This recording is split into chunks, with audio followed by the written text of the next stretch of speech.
आज हम लोग व्हीट स्टोन ब्रिज के आधार पर जो न्यूमेरिकल्स हैं उसको हम लोग सॉल्व करेंगे। कहता है calculate the equivalent resistance of the network between points X and Y. एक नेटवर्क दिया हुआ है जिसमें दो पॉइंट है एक्स और वाई, इसके बीच इक्विवेलेंट रेसिस्टेंस निकालना है। तो ये जो नेटवर्क दिया हुआ है ये क्वेश्चन का है, इसको फिर हम लोग सॉल्यूशन में भी उतारेंगे। अब हम लोग इस तरह से इक्विवेलेंट सर्किट का चिन्ह लगाएंगे। इसको जो हम लोग सॉल्व करेंगे ये फिगर टू फिगर सॉल्व करेंगे। देखिए इसको हम लोग इस फॉर्म में लिख सकते हैं।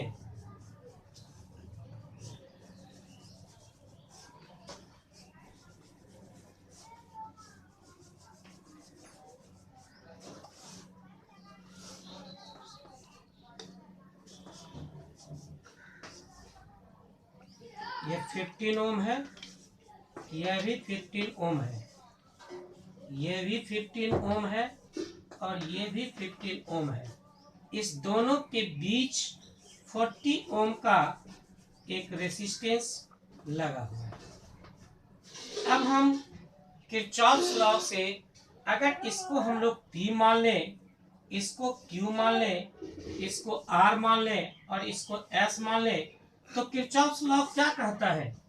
P by Q is equal to R by S अगर है तो इसके बीच वाला जो गैल्वेनोमीटर लगा हुआ रहता है उससे कोई करंट नहीं बहता है। तो गैल्वेनोमीटर का मतलब यहाँ पर दिया हुआ है रेसिस्टेंस, इससे भी कोई करंट नहीं बहेगा। तो यहाँ पर देखिए 15 by 15 is equal to 15 by 15 है, इसलिए इससे कोई करंट नहीं बहेगा। अब इसका इक्विवेलेंट सर्किट हम यहाँ बना रहे हैं।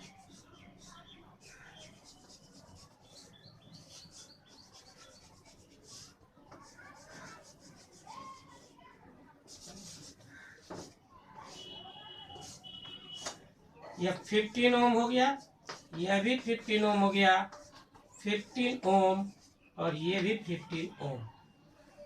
अब इस बीच वाला से कोई करंट नहीं बह रहा था यहाँ पर, इसलिए हम इसको छोड़ दिए। अब यहाँ पर हम देख रहे हैं कि ये 15 ओम और 15 ओम दोनों सीरीज में है, तो इसके बदले में हम एक रेसिस्टेंस 30 ओम का लगाएंगे और इसके बदले भी 30 ओम ही लगाएंगे। ये दोनों पैरेलल है आपस में, ये X है और ये Y है। अब इसके बदले में हम एक रेसिस्टेंस लगाएंगे, इसका वैल्यू हमको निकालना पड़ेगा।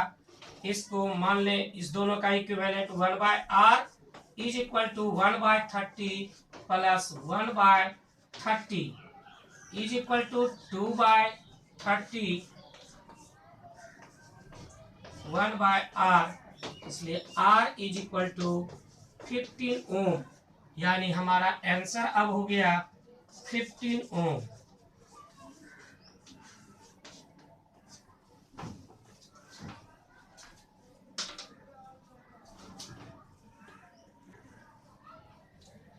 दूसरा न्यूमेरिकल फिर उसी ढंग का है।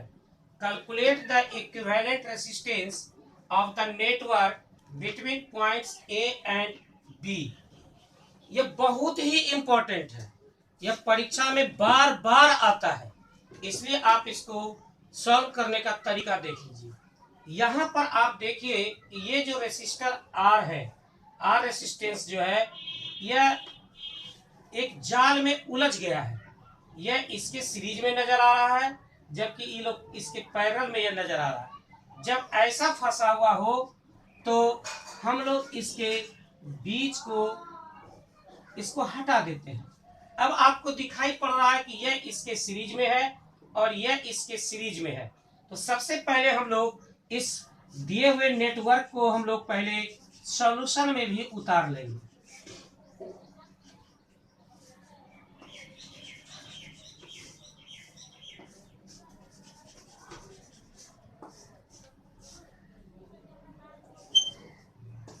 अब यहाँ से देखिए, अभी आपको बताया कि यहाँ से काट दे रहे हैं, तो यहाँ से हम सॉल्यूशन में काट लेंगे, अपने माइंड में काटेंगे, यहाँ से काट कर नहीं हटाएंगे, अपने माइंड में हटा लेंगे कि यह है ही नहीं हमारे पास, जो जाल में उलझ गया है उसको हम लोग हटा देंगे। अब इसका इक्विवेलेंट सर्किट बनाएंगे तो कुछ इस ढंग का हो जाएगा भैया।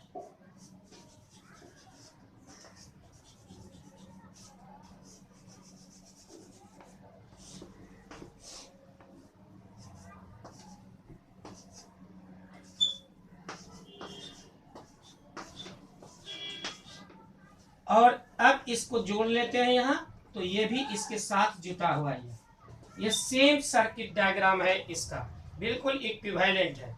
यह आर इस आर से जुटा हुआ है, तो ये देखिए इससे जुटा हुआ है, यह इससे जुटा हुआ है, और इस दोनों के बीच यह आर जुटा हुआ है, तो यहाँ भी आर जुटा हुआ है। अब किरचॉफ्स लॉ लगा, एक व्हीटस्टोन ब्रिज का लगाएंगे कि P by Q is equal to R by S वाला फॉर्मूला।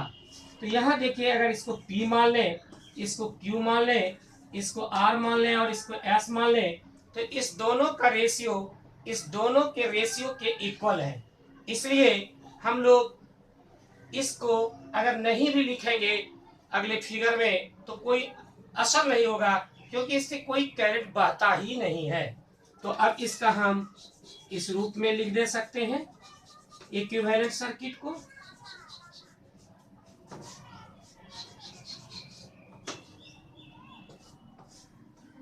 ये A हो गया और ये B हो गया, R R R R।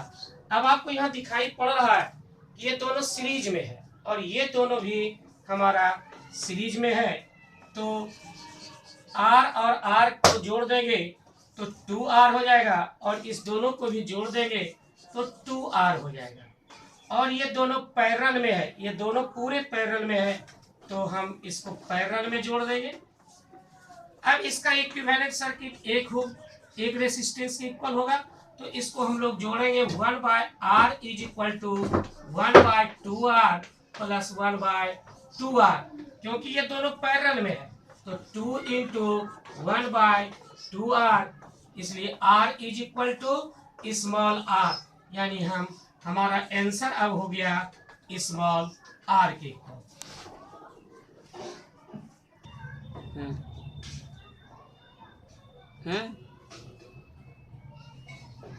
Calculator सब खाली छोड़ देना। तीसरा क्वेश्चन है, the potential difference of 2 volt is applied between the points A and B। यह जो नेटवर्क दिया हुआ है, इसके A और B पॉइंट के बीच 2 वोल्ट का पोटेंशियल डिफरेंस अप्लाई किया गया है। Shown in the network drawn in the figure, जो फिगर खींचा हुआ है उसमें A और B के बीच 2 वोल्ट का सेल लगा हुआ है। कैलकुलेट, पहला number, equivalent resistance of the network across point A and B। A और B के बीच इक्विवेलेंट रेसिस्टेंस कह रहा है, और दूसरा कह रहा है the magnitude of current flowing through it, इस नेटवर्क से कितना करंट फ्लो होगा।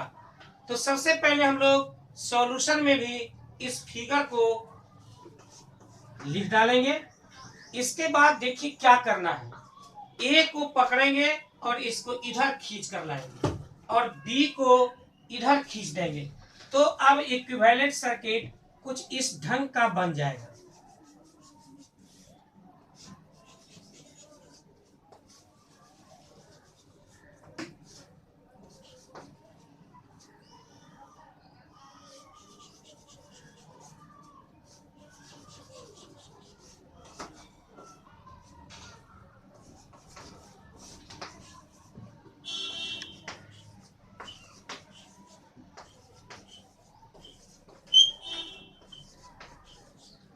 अब आपको समझ में आ रहा होगा कि एक व्हीटस्टोन ब्रिज बन करके तैयार हो गया है। या P मान ले, इसको Q मान ले, इसको R मान ले और इसको S मान ले, तो P by Q is equal to R by S का रेशियो है। तो व्हीटस्टोन ब्रिज के अनुसार इससे कोई करंट नहीं बहेगा। तो अब हम इसका फिर इक्विवेलेंट सर्किट बनाएंगे।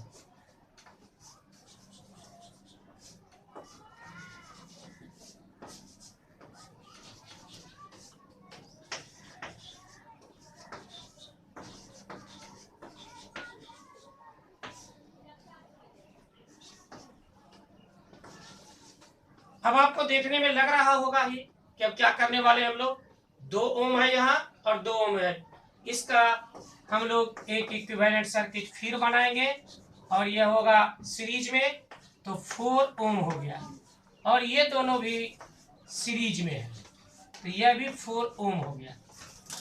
अब ये दोनों पैरेलल में है, ए और बी।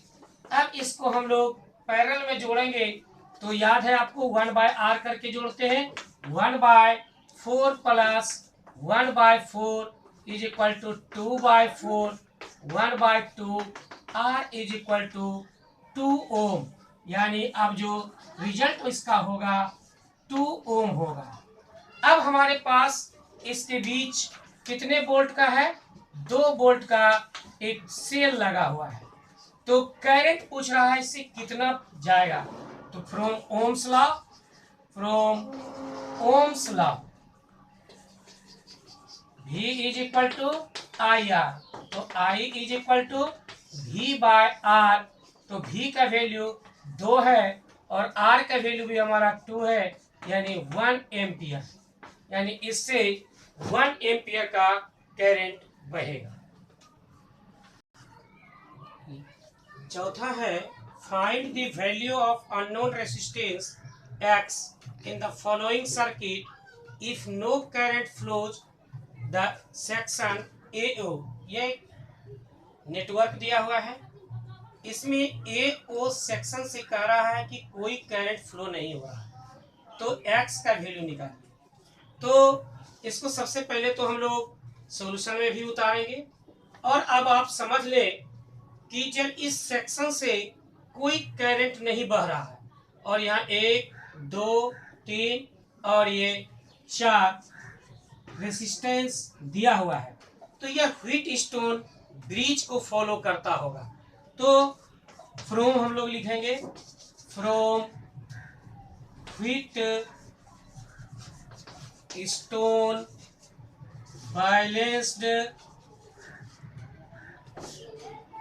Balanced condition,